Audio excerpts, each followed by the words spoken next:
Stage पे India गठबंधन के वरिष्ठ नेता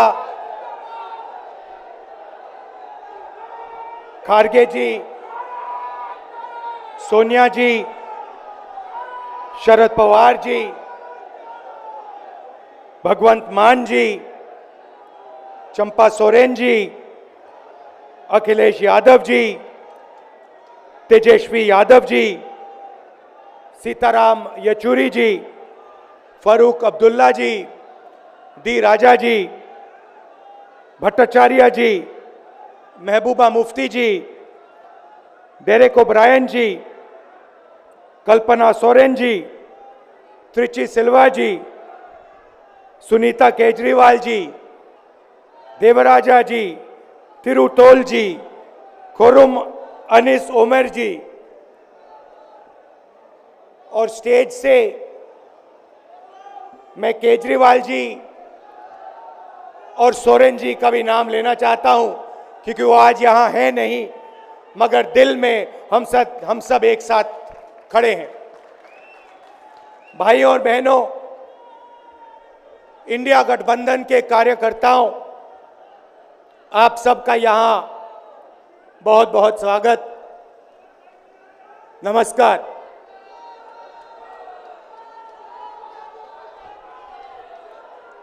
आजकल आईपीएल के मैच चल रहे हैं, देखते हो आप लोग।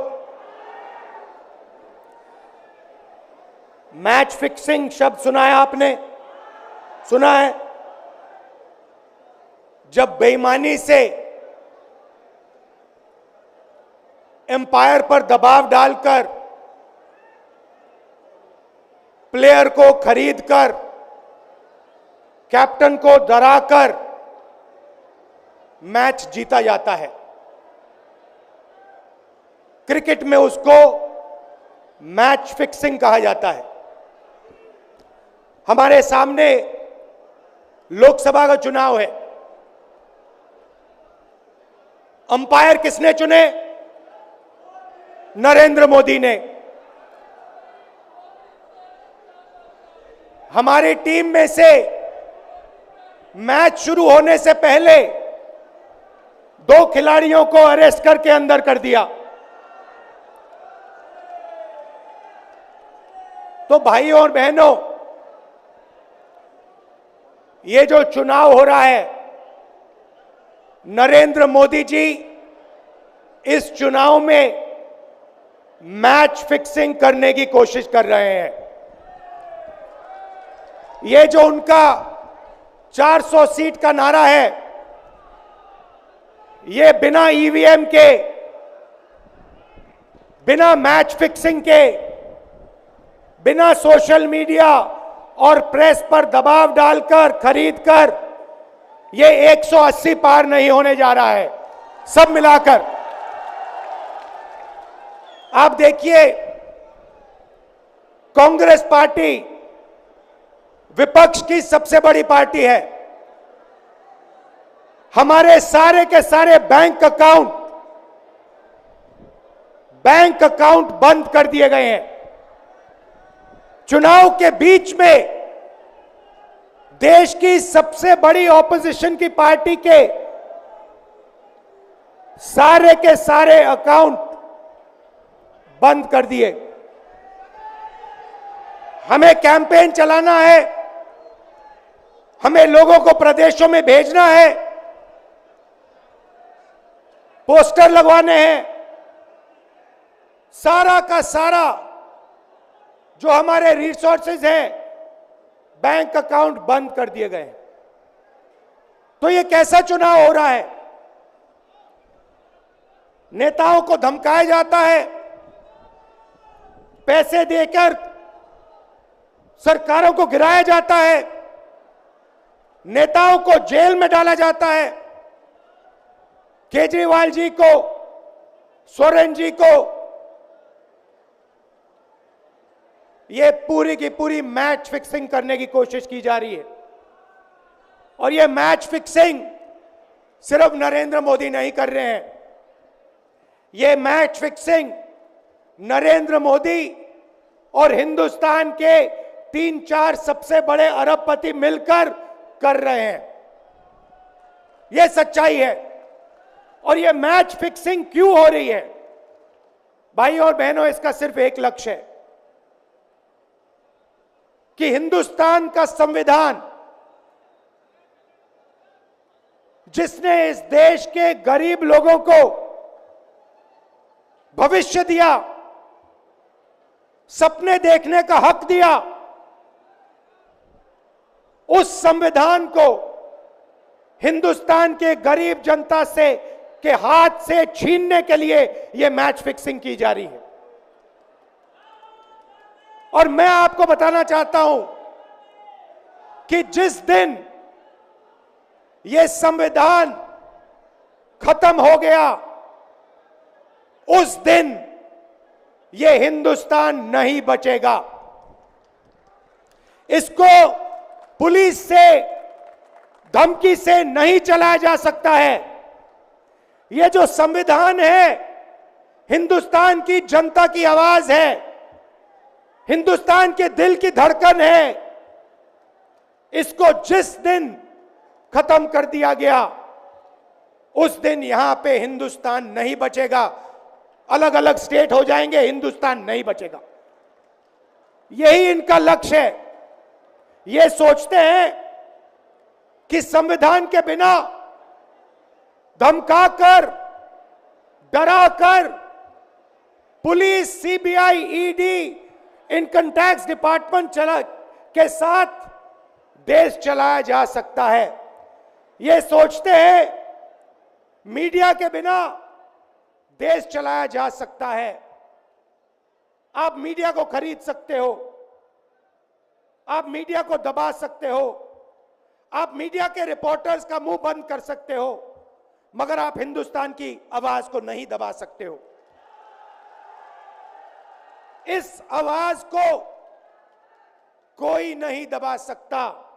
दुनिया में कोई ताकत नहीं है जो इस आवाज को दबा सकती है। भाइयों और बहनों, बीजेपी के एमपी ने कहा कि जैसे ही हम चुनाव जीतेंगे, मैच फिक्स करके 400 सीटें जीतेंगे, वैसे ही हम संविधान को बदल देंगे, संविधान को रद्द कर देंगे। ये ऐसे ही नहीं बोला गया। ये टेस्ट करने के लिए, आइडिया टेस्ट करने के लिए बीजेपी के एमपी ने बोला है। यह लड़ाई संविधान को बचाने की लड़ाई है। जैसे अखिलेश जी ने कहा, संविधान चला जाएगा, गरीबों के हक चले जाएंगे, आरक्षण चला जाएगा, और जो आपका धन है, गरीबों का धन है, किसानों का धन है, मजदूरों का धन है, वो 5-6 लोगों के हाथ में चला जाएगा। नोटबंदी की, जीएसटी लागू किया। मुझे बताइए, जीएसटी से, नोटबंदी से किस गरीब व्यक्ति को फायदा हुआ? किस छोटे दुकानदार को फायदा हुआ? किस किसान को फायदा हुआ? किस बेरोजगार युवा को फायदा हुआ? किसी को नहीं। 40 साल से सबसे ज्यादा बेरोजगारी हिंदुस्तान में आज है। 1% लोगों के पास हिंदुस्तान का पूरा धन, 22 लोग हैं। जितना धन उतने उनके हाथ में है, उतना ही धन 70 करोड़ लोगों के हाथ में है। ये संविधान को क्यों मिटाना चाहते हैं? क्योंकि आपका धन जो है आपसे छीनना चाहते हैं। मैंने जाति जनगणना की बात की, किसानों के एमएसपी की बात की, युवाओं को रोजगार देने की बात की। यही देश के सामने सबसे बड़े मुद्दे हैं। मगर एक बात याद रखिए, अगर आप लोगों ने पूरे दम से वोट नहीं दिया तो इनकी मैच फिक्सिंग कामयाब हो जाएगी। यह आप भूलिए मत। और जिस दिन मैच फिक्सिंग कामयाब हो गई, उस दिन आपका संविधान, हमारा संविधान खत्म हो जाएगा। जिस दिन संविधान खत्म हो गया, उस दिन हिंदुस्तान के दिल पर एक बहुत बड़ी चोट लगेगी। तो ये जो चुनाव है, ये चुनाव कोई मामूली चुनाव नहीं है। ये चुनाव हिंदुस्तान को बचाने का, संविधान को बचाने का, और जो गरीबों का हक है, किसानों का हक है, पिछड़े वर्गों का, दलितों का, आदिवासियों का, गरीब जनरल कास्ट के लोगों का हक है, उसको बचाने का हक है, उसको बचाने का चुनाव है। यह बात आप याद रखिए, क्योंकि अगर यह चुनाव जहां मैच फिक्सिंग की जा रही है, वो पूरे देश को दिख रहा है, बीजेपी के लोग कह रहे हैं। कल में से एक व्यक्ति मिलने आया, मुझे कहता है मैं ट्रेन से आया, मेरे साथ बीजेपी के कार्यकर्ता बैठे थे, उन्होंने कहा कि कुछ ना कुछ गड़बड़ है। यह सच्चाई है। इलेक्शन कमीशन के लोगों को नरेंद्र मोदी जी ने बैठाया, दो नेताओं को, दो चीफ मिनिस्टरों को जेल में डाला। चुनाव से कुछ ही महीने पहले अगर डालना था तो 6 महीने बाद डाल देते, 6 महीने पहले डाल देते। नहीं, चुनाव से 2-3 महीने पहले 2 चीफ मिनिस्टर को डालना था। आपने हमारे बैंक अकाउंट बंद किए। बैंक अकाउंट बंद करने थे, 6 महीने पहले करते, 1 साल पहले करते, 6 महीने बाद करते, कोई फर्क नहीं पड़ता। आप चाहते हो कि विपक्ष चुनाव ना लड़ पाए, और इसीलिए आपने कांग्रेस पार्टी के बैंक अकाउंट रद्द किए, आपने इलेक्शन कमीशन में अपने लोग बैठाए, आप जुडिशरी पे दबाव डाल रहे हो, क्योंकि आप चाहते हो कि मैच फिक्स हो, संविधान रद्द किया जाए और आप सत्ता में रहो। मगर भाई और बहनों, मैं सच बोलता हूं, और मेरी बात आप अच्छी तरह सुन लो। अगर हिंदुस्तान में मैच फिक्सिंग का चुनाव बीजेपी जीते और उसके बाद संविधान को उन्होंने बदला, तो इस पूरे देश में आग लगने जा रही है। जो मैंने कहा याद रखो, यह देश नहीं बचेगा। यह चुनाव